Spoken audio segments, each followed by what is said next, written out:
Hi, everybody. Welcome to the XOR webinar today, where we're going to talk about best practices and talent matching for university members. My name is Miriam Gorgian. I work for the Office of Technology Commercialization here at the University of Kentucky, and I'm the New Ventures Manager for OTC. I also have a dual role with the College of Business here at the University of Kentucky. So we're excited to have you on the platform today and to talk about some of the best practices and how we've had some matching success with XOR. I would ask you all to just go ahead and you'll mute yourself. You should be muted when you log in. And this presentation will take about 30 minutes, and then we want to dedicate the last half hour to Q&A. If you do have a question during the time of the presentation, there's a chat box that is being run through my colleague Jackie Green, and she'll be monitoring all of your questions that we'll wait to ask and get answered at the end. So let's go ahead and jump right in. So the outline of today's presentation will look a little bit like this. We're going to talk about XOR overview and some of the benefits of the platform, along with what universities are currently active, and also the number of participants we have on the platform in terms of the startups and entrepreneurs. We'll also talk about how you actually use the platform in terms of access. That basically walks you through the university access login, a walkthrough with some screenshots, how to add any of your startup companies, and also onboarding any new entrepreneurs that you would like to add to the platform. Then we'll get into matching talent and some examples that we would like to share and some tips, as well as lessons learned, a recent success story that we have. All right, sorry about that. So XOR overview and benefits. So what is XOR? It launched in late last year, August of 2018. And basically what it does is it's an online portal designed to match early stage startups with executive level talent. And this can take on many shapes, which I'll get into later in the presentation. The platform is powered by Wellspring, which are the developers of the Sophia database. And many of you probably use Sophia in your TTOs to access all of your tech transfer documents. We use it quite a bit here in the UK. And back to the goals of the platform. So the universities need to be able to match their startups with experienced executives in a particular industry. And why that's beneficial is that those startups need someone that can tie them to other avenues in industry within their region. Also, they can, entrepreneurs themselves can review a broad pipeline of startup opportunities that they have access to once the universities start adding talent, meaning entrepreneurs, to the platform, and also being able to match entrepreneurs with those startup executives. And I'll get into how you can do that with some different steps and techniques.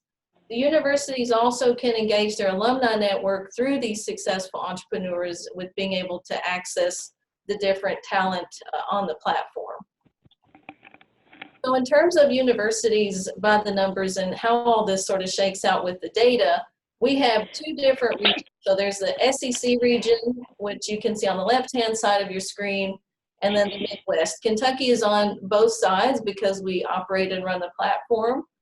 And how this looks in terms of numbers is that the two regionally affiliated networks have a combined total of 84 entrepreneurs, 47 of those being in the SEC, 37 in the Midwest, and 73 combined total companies or startups. 35 of those are in the SEC, and 37 of those are in the Midwest. Now, how to access and use the platform. So this is a staged approach that we've found has been helpful, and these are some of the steps I want to walk everyone through. So all universities, before they can even gain access to the platform, have to pay an annual fee, and that is routed through our director, Ian McClure. And once you pay to use the platform, your institution gets a sign-on and access, which is done by myself, so I'm the XOR administrator, and there's my email address. And I will send a user login and password that gets created and sent to all of the university members and any future entrepreneurs that they upload onto the platform. That email includes a link that has a 15-minute video tutorial, which has been very, very helpful. I've gotten some feedback on this video to everyone who's been signed on to the platform. It really helps them walk through the navigation portions of the portal. So how does all of this look? So when you get access to the platform, this is a snapshot of the SEC region. What that looks like in the Midwest basically has the same look, but the logos for the Midwest. When you get to the landing page, in the home page, you will enter the username and password that was emailed to you. And then once you get that access, this is what the login looks like. So I want to walk through some of the different features on this home page. You can do a startup search, so you can look for different startup companies either by name or by industry segment. So you could type in the word water or the name of the company to find the different startup types that you're looking for. You can also use an advanced search, which targets those companies and entrepreneurs in a different industry or expertise that you're seeking for your company.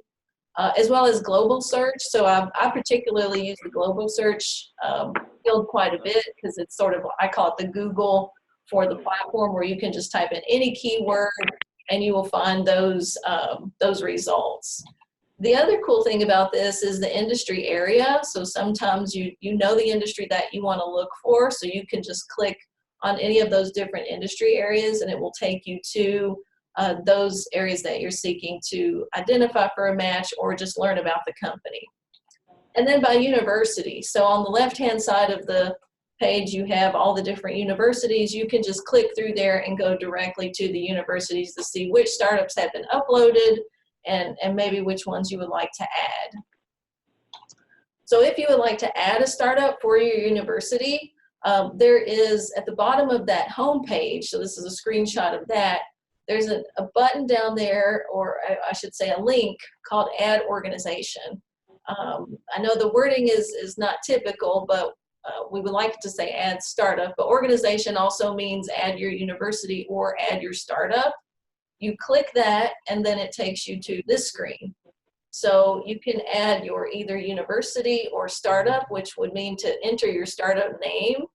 Also the type will typically be startup, in that drop-down box, or if you're adding university, it will say university, and then the industry in which you would like to tag this particular startup could be in agriculture, energy, or medicine, and there's a couple other different options.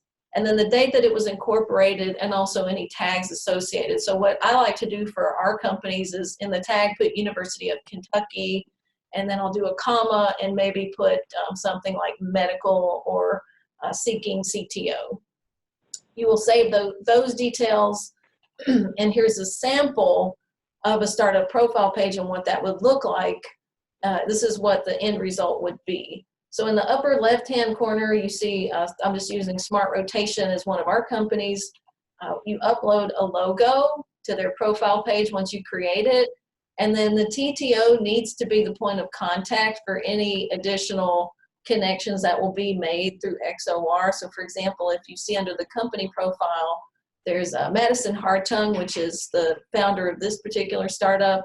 I'm actually the contact for her company. So if any entrepreneur wanted to make a connection, that automatically goes through our office because we want to be engaged in those connections up front.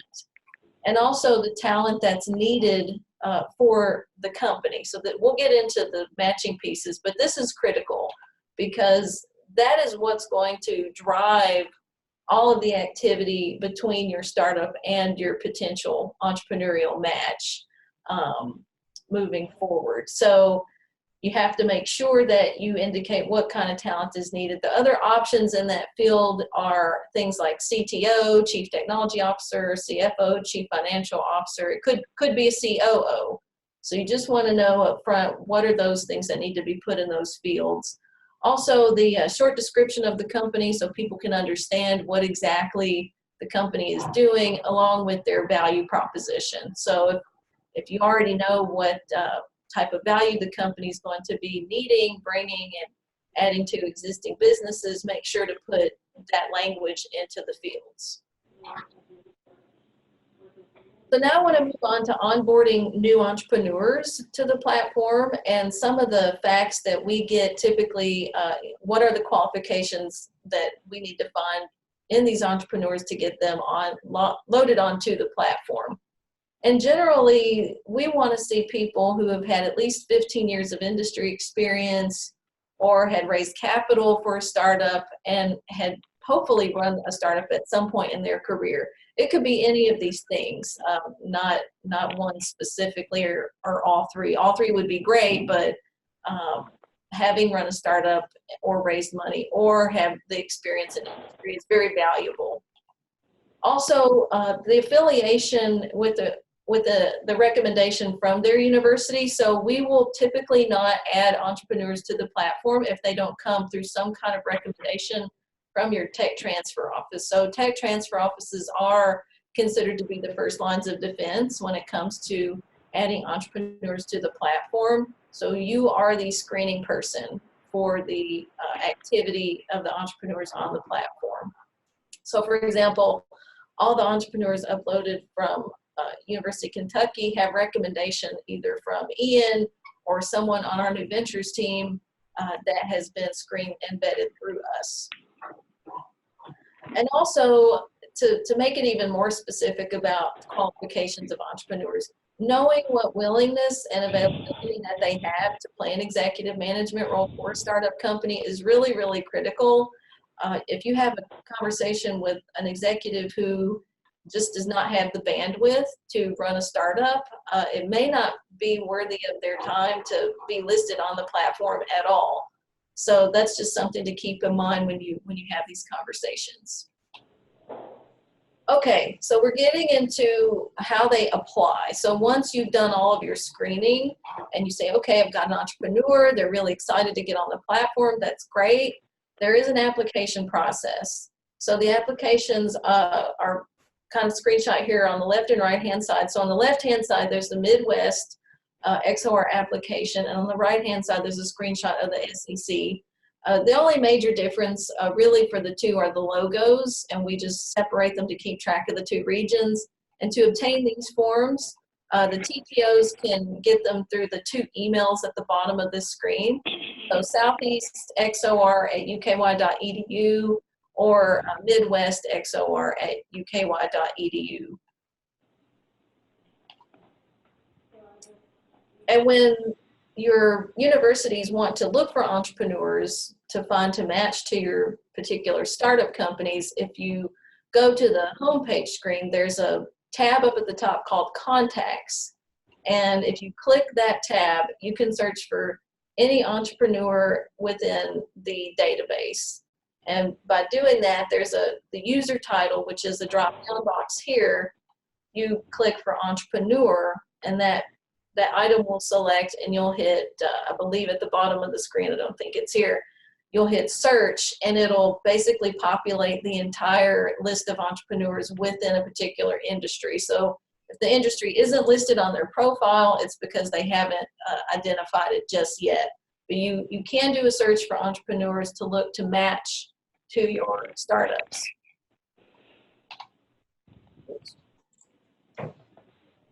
So that being said, that kind of leads us into how do we match everything, right? So that's, I think where a lot of the questions will come into play in today's webinar is how do you make all this work together?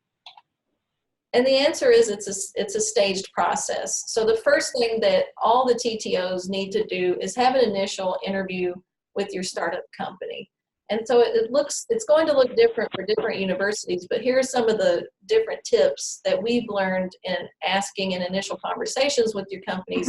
What are some of the things that we need to know up front? Starting from the left-hand side, if different companies have particular funds, it's good to know what kind of funds they are.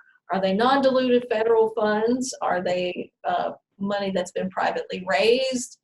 And what also is their licensing status? If they've been licensing their tech to a company, that's really good to know. Also, what discoveries have they made? Have they identified target markets that they're going after? Have they completed any accelerator programs? Maybe NSFI Corps comes to mind, or maybe some different ones in your region. And do they truly know their customer needs? That's very, very important. A lot of times, early stage companies may not have gotten this far, but you need to know that up front to know what exactly they need to help them get through the next step. And then back to the steps in terms of identifying what they need, the TTOs have to be able to understand the stage of their companies. So early stage companies may just be in the research phase, maybe proof of concept, maybe lab testing. Maybe they're somewhere in the middle. They've gotten a little bit farther, proven some lab results. Maybe they've won an SBIR STTR award, which ties us back to the funding piece, which is important. And some of them may be ready to scale. So maybe they need to get out of the lab. They've proven that their research works in the consumer markets, and they're ready to talk with strategic partners. Either way, you have to document where they are in the stage of their company. And then the final step in assessing what they need is understanding what type of person that they're looking for. So it could mean that they need a mentor, someone to help them guide through company hurdles. We've been talking a lot with the University of Michigan. We've also talked with the University of Duke about their mentor in residence program, and we're potentially going to implement some of these processes within the platform as well. Maybe they need a consultant. So I've had many conversations with entrepreneurs especially that they're willing to give a 60 to 90 day contract where it's a very specific need that a startup needs, that they can come in and fill the void for that short-term period of time. And that's a contractual basis. And then of course an executive, someone who really has to come in and run the company and probably raise money. So knowing all the different pieces, it's important to get to this step of actually matching a company. But how do we do this? Well, it really takes a lot of proactivity back to the tech transfer offices. The due diligence process is more than important because the assessment will dictate the next step in terms of finding those potential matches in the platform. You've got to be knowledgeable about your startup's goals well before you call any of these entrepreneurs. So when you go through the platform and you find someone who looks a good fit, you have to assess what those startups need before you pick up the phone and call anybody, which is very, very important. And then sometimes it may not be the right time to match someone, but you have to keep your startups engaged and informed. And some of the mechanisms we've discovered to be able to accomplish this is by creating a monthly newsletter or an email blast to promote the services that your office has to offer. And maybe even doing an info session or some kind of a lunch and learn that you do once or twice a year, maybe quarterly, to continually reach out to your startup companies. So back to lessons learned and a success story that we have. There have been a lot of things learned along the way that we wanted to share with everyone. And the key thing is you have to have very good communication. Clearly addressing your startup's needs from the beginning is one of the key points. You have to be able to sit them down and have an upfront conversation about time commitment. What are they working on? Have they done enough work that warrants them to find the next person in line to be the head of the company? And then knowing what else they're doing in terms of travel, if their time is spread really thin, that will lengthen the process of matching. And back to getting everyone together, it can be critical setting up times and schedules. So you really need to know that everyone's on the same page. Also, something that we've really learned is when your startup is applying to a grant, it will likely push back any time frames in terms of how quickly someone could have a conversation for the match. So, for example, we've had several that say, hey, you know, we would love to be involved and we want to have these conversations, but we're really focused on trying to fund this endeavor. And so we say, okay, in terms of a project management perspective, we'll make sure we relay those messages back to the entrepreneur so that they're aware this particular startup is still looking for grant money. So we have had a success story, and that was Smart Rotation, the slide that I had earlier. That is a community company, and her name's Madison Hartung.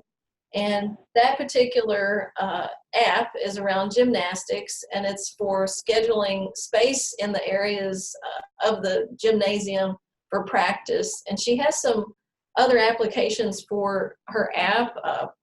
I don't know if any of you have ever heard of like Schedule It or Task Rabbit. She wants to be able to do those things for other industries. She was matched with a Texas A&M entrepreneur. Her name is Michelle Klum. And Michelle had a successful exit with a company called Veridesk. And she was looking to assist the next startup. So when Michelle was matched with Madison, I had a conversation with her, and in her application, she had some keywords that really helped push this process forward. She had an interest in health and wellness. And so that kind of flagged me to say, I think it's worth having a conversation with Michelle to talk about Madison's company. And I had earlier conversations with Madison about what she was looking for because she was ready to scale.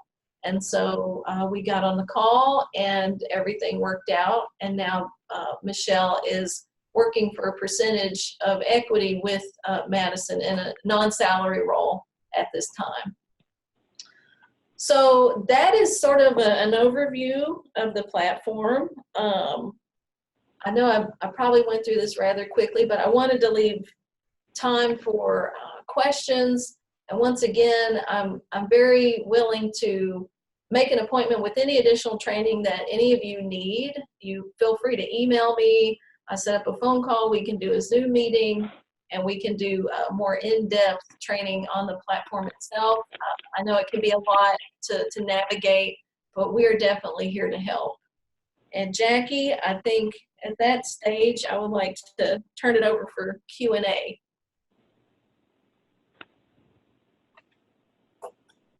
Thanks, Miriam. If you have any questions, you can feel free to either unmute yourself and ask your question or use the chat function, and I'll read those questions out.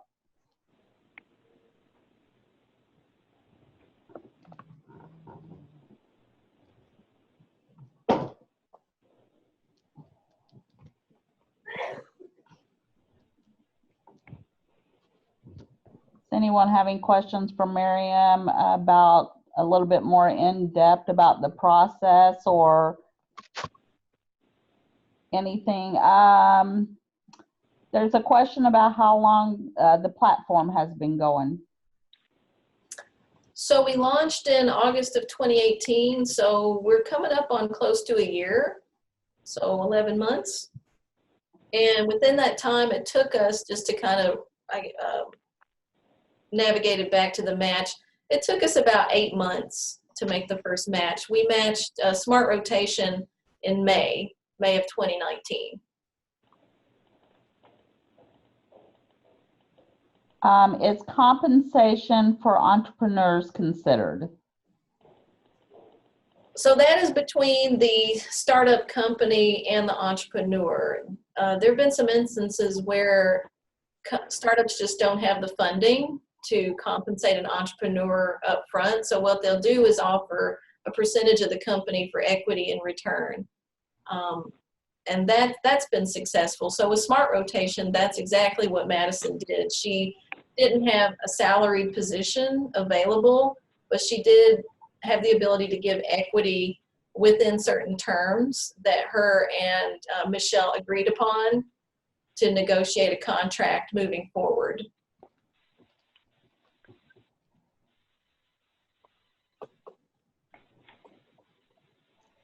Thanks, Miriam. There's another question. Could you talk a little bit about listing technologies that don't have real companies yet? That don't have real companies. So for example, if it's just a technology that hasn't filed an LLC, can we be more specific?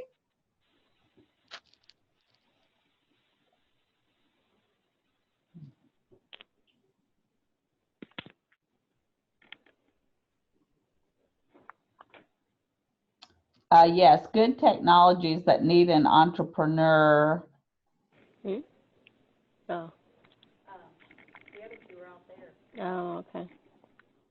It sounds like maybe they're looking, asking about whether technologies that aren't part of a startup but maybe need someone to start a startup around them, if I'm interpreting this correctly. Sure. I think if your university has identified a potential technology that really needs an entrepreneur, this platform is not limited to just university spinouts. So with Madison's company, that was a community startup. And if there are other technologies that you find that could use executive level talent, mentors, or consultants, I would say that's okay. And I know Ian's on the call, so I want I want him to be able to sign off on that. But in discussions that we've had, that is definitely an area that we would allow. Yeah, and then just to follow up on that, Miriam, I think what I would add is yes, a company does not necessarily have to be incorporated at the time it's added to the platform. The one requirement that we have is that the materials that are attached to the company profile in the platform evidence that there's been considerable thought given to why this should be a startup. So either a business model, a business plan, or other pitch deck that evidences a business or revenue model that would align itself with doing a startup around that technology. So it doesn't just become a portal for technologies, but remains a portal for startups and shows evidence of why a technology should be a startup. And the point is so that an entrepreneur can look at it and see that there's a business model around this that would warrant investment in as a startup company. Thanks, Ian. I think this next question would be directed more towards you as well. Have you considered loosening requirements for entrepreneurs for those with less experience, but with the abilities and drive to move the technology? Concerned that there aren't enough of these unicorn type entrepreneurs with the number of years of experience and other achievements for all the startup needs of universities. Yeah, it's a really good question. And I think if there's sort of other, we'll call it intangibles that can be demonstrated in the application process, we provide boxes that can be filled in with comments about background and why someone really should be qualified to be in the platform. We can use that as a measuring stick of should they be in. And we've had this discussion with a number of the universities that helped found this with us and build it as to how to set the criteria to qualify them. Certainly we want qualified people. And I think a lot of the universities would agree with us that one of the main qualifications is time and bandwidth, which we know that many to most of our faculty entrepreneurs don't have. And it's one of the main reasons why we need to be able to find executive management that do have the time and bandwidth and energy and motivation to push the company forward, which requires, full-time attention. So I'd say, as a quick answer to that, yes, it's something that we can certainly consider, and that the entrepreneur should include sort of that kind of a pitch in their application as to why maybe they don't meet some of the technical criteria. Maybe they have not actually raised money before, but they've been an experienced professional in a certain field and now have the time to take on a startup. Ian, Chelsea from MUSC wanted to know if you saw any synergy with this platform and with the NIGMS grant. Yeah, hey Chelsea, absolutely. Let's talk offline. That has been something in discussion with all of the hubs of that large grant program. And then absolutely, there's synergistic opportunities there for all of the hubs, and all of the hubs are currently looking at it.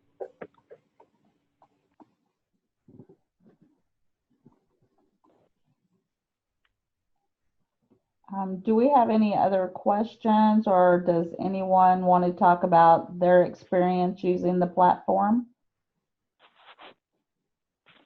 I've got another question. How many entrepreneurs do you have on the platform at the moment, and do you see a specific industry in which most of the entrepreneurs are coming from. MUSC is heavy in therapeutics. So I can take that one. We have 84 entrepreneurs currently on the platform, and I will say that the industry area does lean towards life sciences and healthcare. And in terms of, what was the second part of the question? Well, the first part was how many entrepreneurs are on the platform right now. Okay, yeah, I think we got that one. And then the specific industry, which I think you also answered. Okay.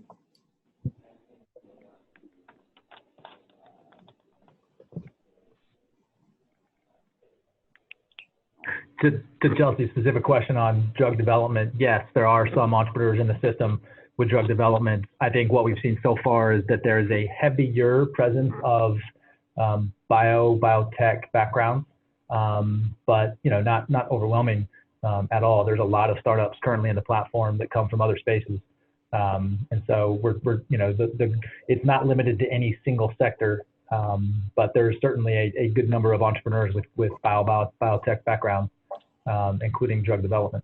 Mm-hmm.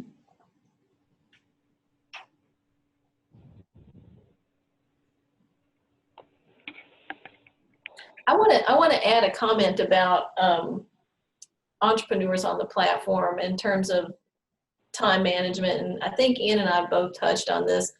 When you start to look at your startup companies and you know that they're faculty led, or especially from a standpoint of their timeline, you also have to make sure the entrepreneur understands that this is going to take quite a bit of time. So if they have a lot of different things that they're working on, I think you have to understand their time commitments and what exactly they can dedicate, because sometimes they'll onboard to the platform with a lot of enthusiasm, and then you'll find out maybe they had some other opportunity show up. So you can't only put all of your eggs in one basket. You have to be looking at multiple entrepreneurs for one company at any given time so that you have a backup plan.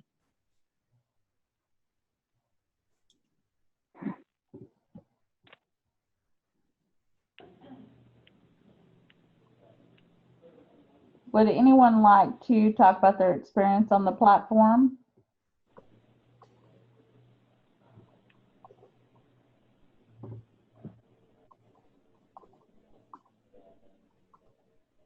Any other questions?